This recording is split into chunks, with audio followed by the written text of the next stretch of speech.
Raining. Welcome to tour. Tour. Patas mga point. Ano mabayag? Ayan. Oh.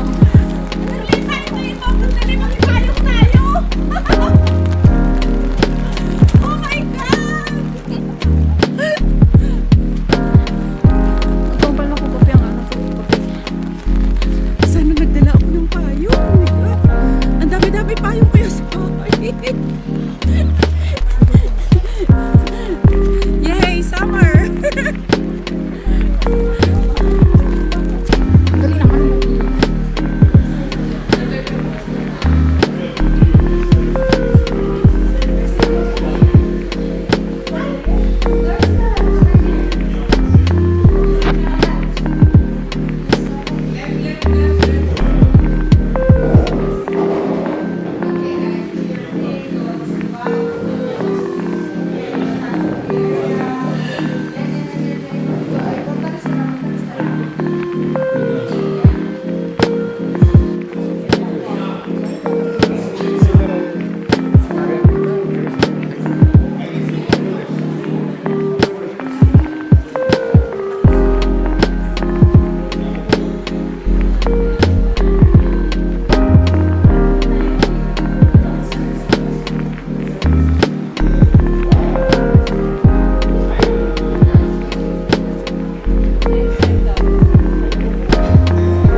Baba. Factory. The factory. Tour factory tayo. Yes, tour factory po muna kami. Mag-tour muna kayo bago kami maglalasyon. Kami maglalasyon. Ito po yung mga painting nila. Yan. We go down. Diba? Sige nga po. Go down. Lantakan na ng anak. Hindi pa Hindi Press mo lang. Picturean natin. I can take a picture. Dali na. Oh! Ayan na. Ay, sindi na. Picture tayo. Glass. But first I'm going to give you some information about our winery, and then I'm going to show you all the steps how to produce the wine. We're a new winery. We started building at 2013 and the doors opened at 2016. But we started aging the Kumandaria 2013. Kumandaria is the most popular wine in Cyprus. It's a dessert wine. But I'm going to give you more information when we are in this area. We are in Omodos village. The Omodos is one of the biggest wine villages in Cyprus, and we are in 800 meters altitude, and our vineyards is until 1,100 meters. We produce 500,000 bottles per year, and we grow 1,300 acres of privately owned vineyards. And also we grow 20 different grapes. The most of them is indigenous, like Eximisteri, Promara, Vasilisa, and some reds like Mavro Maratevko and Yanuti. But also we grow some international like Chardonnay, Sauvignon Blanc, Semillon, Shiraz, Cabernet, Merlot, Grenache, and many others. We have 70 stainless steel tanks for the alcoholic fermentation and 700 barrels for the aging. Wow. Now we're gonna move at the beginning. We're gonna see all the steps at the beginning, and then we're gonna move for the tasting room in the -1. But first, we're gonna move at the beginning. Bang amoy. Wow. Tayo pa na. Hindi kailangan para video. Para tayo ninakapuntay. Wow, ito na yun. Oh.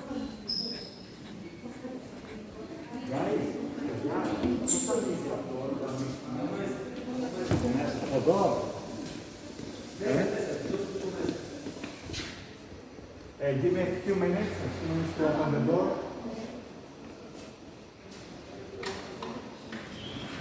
Oh. Baka di nagsan magluog. Kato, pinangluog kita.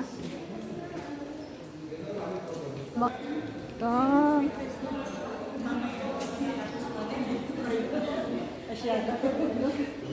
Oh, barrel, barrel, barrel. Here we receive the grapes that we select from the vineyards. The harvest time starts in the middle of August until at the end of October. And then all the grapes are passed in this corridor. From this corridor, we remove the leaves or some grapes that is not good for the winemaking. And then with this lift, we place all the grapes in this machine. This machine is the steamer and crusher. It separates the grapes from the stems, and then we crush the grapes. After the crushing, we follow different process about the white wines and the red wines. If we have a white wines, after the crushing, all the grapes we transfer to the press machine. The both of them is a pneumatic press machine. We import from France and from Germany. The small one is 6 tons and the big one is 12 tons. 12 pounds. We press the grapes and only the juice we transfer to the tank for the beginning of alcoholic fermentation. The differences of the red wines, the differences of the red wines after the crushing, the skins and the juice together straight away we transfer to the tank for the alcoholic fermentation. The reason is because the color of the red wines is in the red grape skins. Okay, and also there is the flavors and some the tannins. We have to leave them inside in the tank for 10 to 14 days until we have the wine. And when we have the wine will be cloudy. For this reason, we have to make the clarification to clean the wine, then stabilization, filter it, and bottling. That is the process if we have a fresh wine.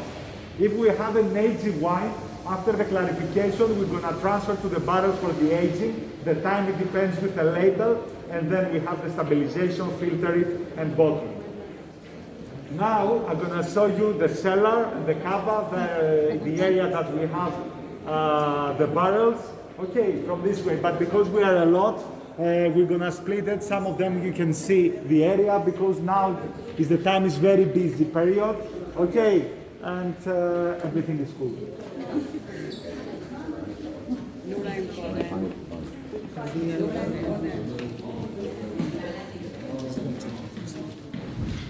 Oops.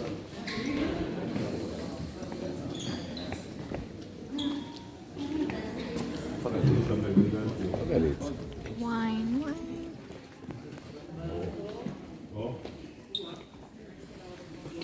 In a little bit, we're gonna start from here.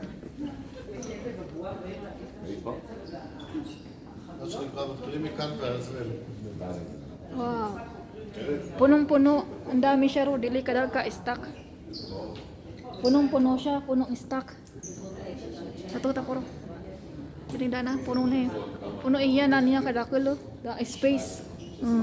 Amo di sumasiram ro. Dili. Dapay ya label. Mari ako.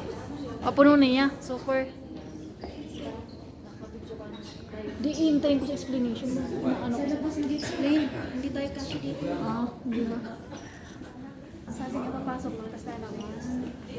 Maganda dun sa pinakadulo. Saring. Dun sa dulo. Sarama.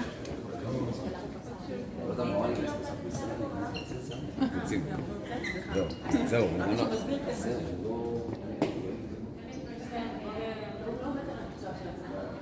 לך לסוף.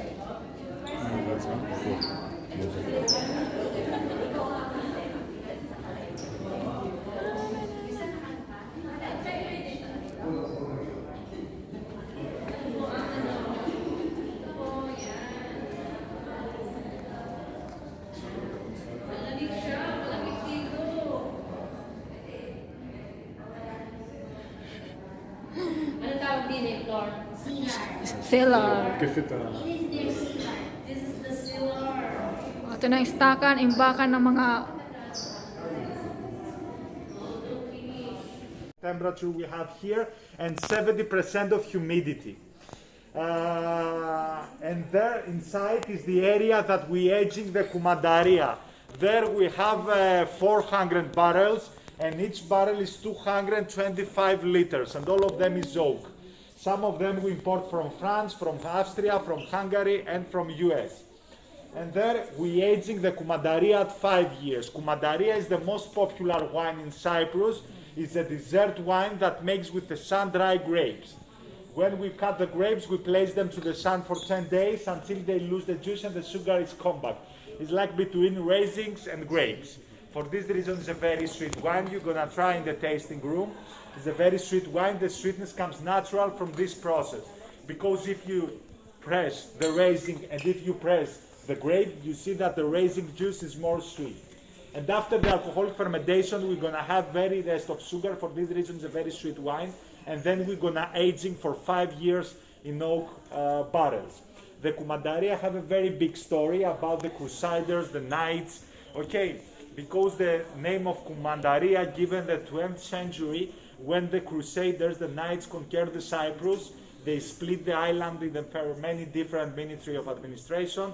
The biggest was in Colossi, in Castle of Colossi in Limassol, until the current Kumandaria village. There they produce this wine, and because this area they call Le Grand Commanderie, for this reason we know this name Kumandaria, because they produce there in this area. The first name was Nama. It's a wine we have a very big story many years ago, very important label. 70,000 liters only Kumandaria we have there. We have one more area that we aging the red and the white wines, but it's a small area. We don't have a space for all of us, but you can see when we are upstairs in the tasting room. I'm gonna show you the final stage, the bottling and the labeling machine, and then we're gonna move to the tasting for the -1 from this way. Mo di sukuha ano nga ngarang kadila?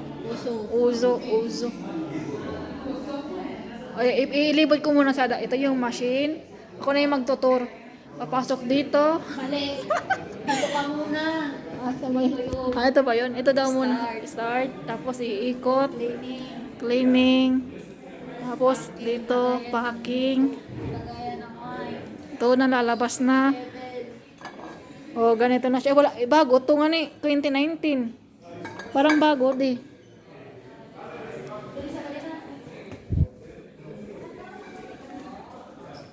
This is the final stage, the bottling machine and the labeling machine. Ito yung Both of labeling. them we import from Italy. The bottling machine can produce 2,000 bottles per hour. Ah, 2,000. First Ang we bilis. place all the bottles here, we clean them, we dry them, and then we pour the wine in this container. And then we have the corks, but before we press the cork, we use a little bit of nitrogen to remove the oxygen, and then we press the cork, because if the oxygen leaks into the wine, we'll oxidize the wine. And here, this machine is for the labels. We place the capsules, the label, then the bottle is rolling and stick from the back the label, and the final stage is there. With a laser, we place the date of the bottling, always like this one. Okay. Mamadali. Okay, now we're gonna move to the -1. Tasting. Wine tasting. Wine tasting. Speed talaga. Minadali niya. Minadali. Come with, follow. Follow.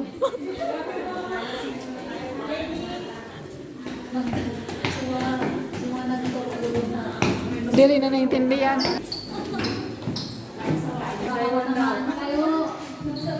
From this way, we're gonna move after. Diyan tayo.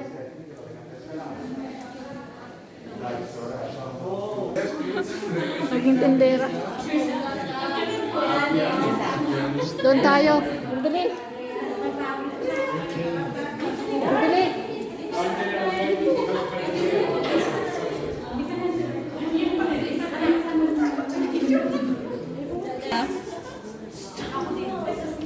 Bacaran lang natin.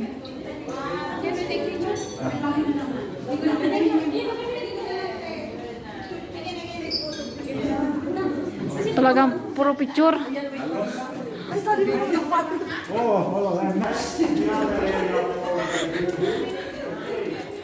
Dali. Food tasting. Yung mga foreigners sa kabila. Yung mag-video, basta wag lang i-minimize po natin yung sound.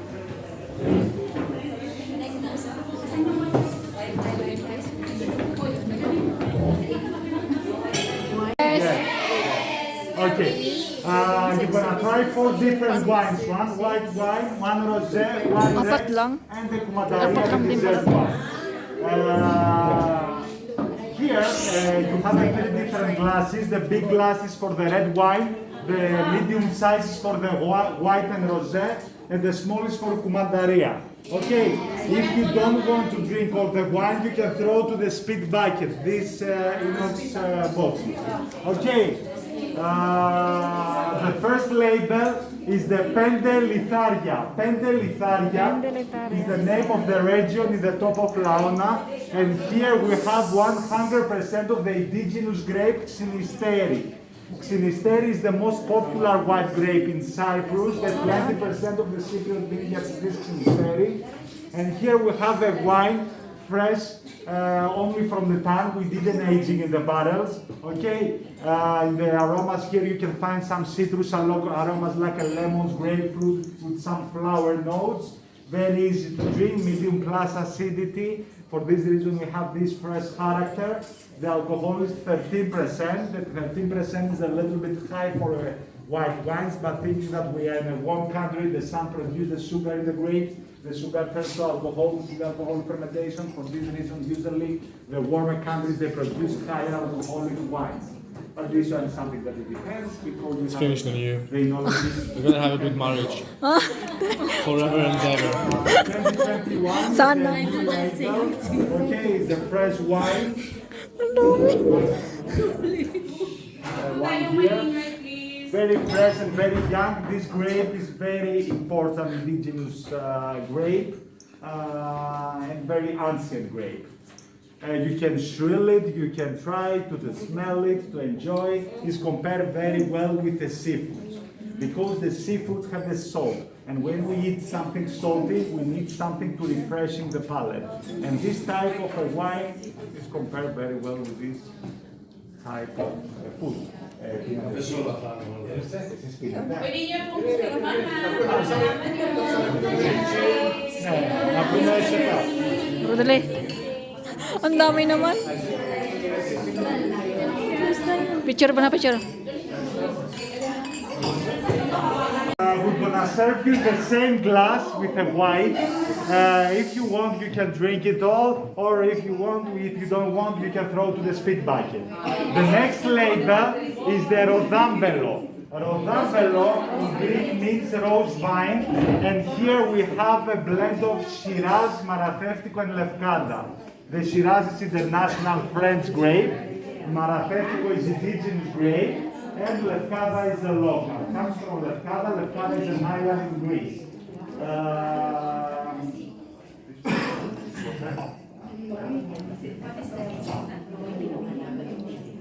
Okay, here we have this color because of the skin contact. Konti na lang. We leave the skins into the wine for 2 days. For this reason, we have this color.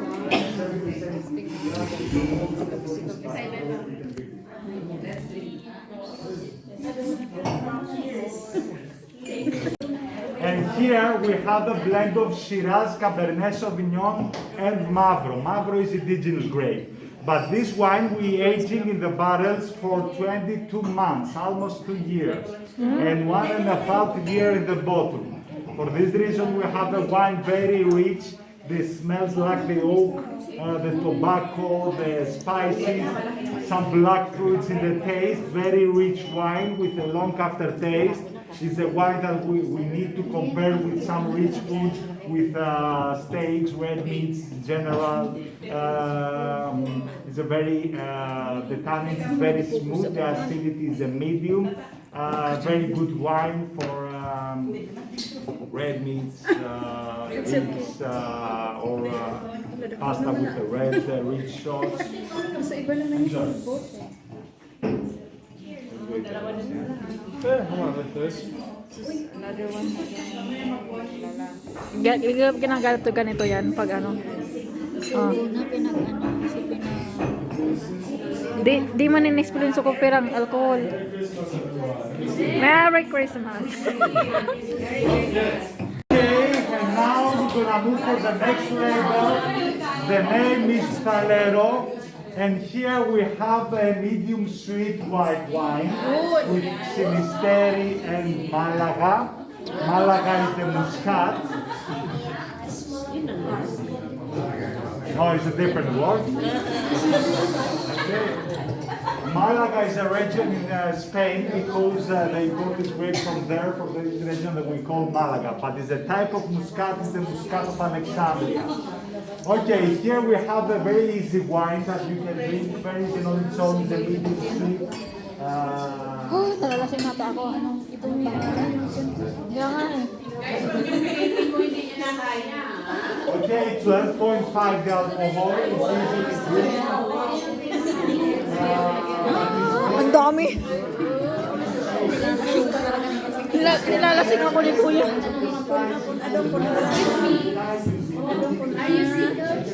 Always. Do you have anything to offer? Something good? Well, why would she want to be with me though? I can't sing, I can't dance.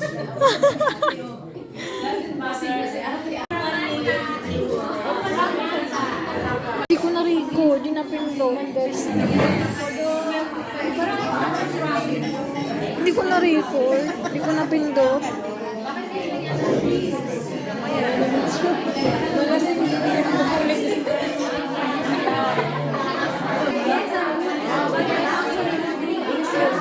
Last na naman sa akin ba? Wag naman. Okay, enjoy your kumadaria. That's where I advise about winery. I hope you enjoy. Thank you very much. If you want to buy something, you can find upstairs to the reception. 0 is the ground floor. I'm gonna take all of you in the 0. If you want to buy something, you can find there. Enjoy your kumadaria. Thank you.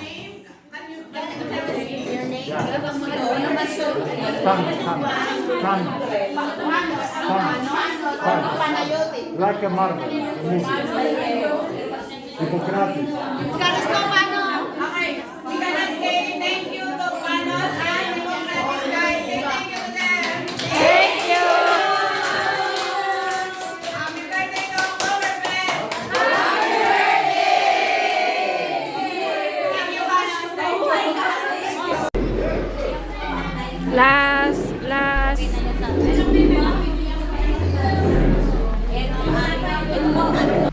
No entry ba ba?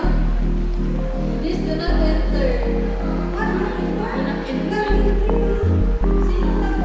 Gusto? Wala kayo, mapagalitan. Private area. Please come. Dagdagan ng luwas. Hindi nakabukas siya eh. Ito ko talaga ng luwas. Hindi naman ako.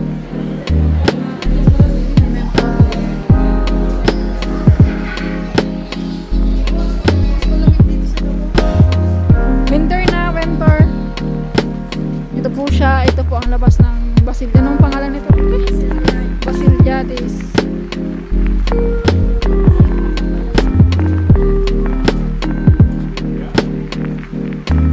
Ito na po yung anong tawag na ito? Okay. Graveyards.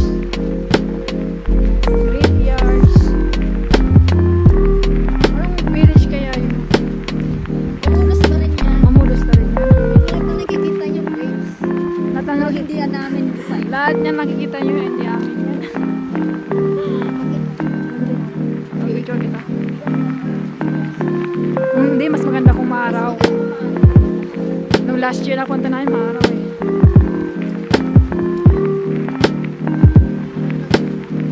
Malamig na siya, winter na talaga.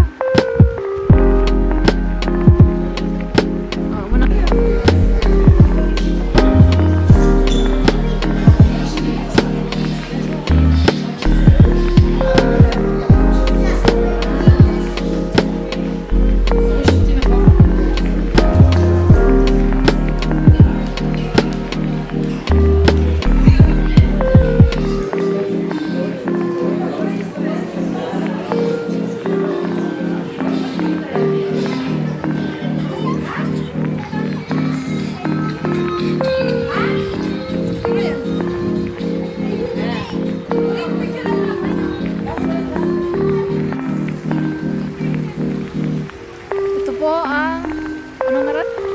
Basiliadis Winery.